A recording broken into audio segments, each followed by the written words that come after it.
अजनबी ने मुस्कुराते हुए कहा, लगता है हम दोनों के ज़ौक एक जैसे हैं। ईमा ने शर्माते हुए जवाब दिया, शायद। यह किताब काफ़ी अरसे से पढ़ने की ख्वाहिश थी। अजनबी ने अपनी शनाख्त करवाई, मैं रेहान हूँ। और आप? ईमा। रेहान ने दोस्ताना अंदाज में कहा, अगर आपको किताब पसंद है तो शायद मेरे पास इसके मुसन्निफ की कुछ और ज़बरदस्त किताबें हैं, आपको ज़रूर पसंद आएंगी।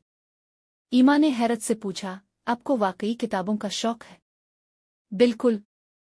और शायद यही वजह है कि आज हम दोनों यहाँ हैं, रेहान ने मुस्करा कर कहा। दोनों ने हंसते हुए एक साथ किताब के सफ़हात पलटना शुरू कर दिए। वक्त गुजरने का एहसास तक न हुआ। बारिश की बूंदें खिड़कियों पर मुसलसल रक्स कर रही थीं और ईमा को लगा जैसे ये लम्हा किसी फिल्म का मंजर हो। रेहान ने अचानक कहा, अगर आपको बुरा ना लगे तो क्या हम कभी काफ़ी पर मिल सकते हैं? मेरे ख्याल में किताबों और कहानियों पर हमारी गुफ्तगू काफ़ी दिलचस्प हो सकती है। ईमा ने लम्हे भर के लिए सोचा और मुस्कुराते हुए जवाब दिया, क्यों नहीं? मुझे ये अच्छा लगेगा।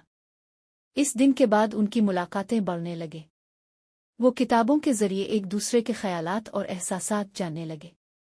रेहान की सादा गुफ्तगू और ईमा का खुलूस दोनों के दिलों को करीब ले आया। चंद माह बाद एक खूबसूरत शाम को जब दोनों इसी किताबों की दुकान में खड़े थे, रेहान ने एक किताब खोली। इसके अंदर एक सफ़े पर लिखा था, क्या तुम मेरी जिंदगी का हिस्सा बनना चाहोगी? ईमा हैरत और खुशी से भर गई। इसने इस बात में सर हिलाया और कहा, यह वो कहानी है जो मैं हमेशा से पढ़ना चाहती थी। और यूं बारिश, किताबें और मोहब्बत उनकी जिंदगी का हिस्सा बन गए। क्या आपको कहानी पसंद आई?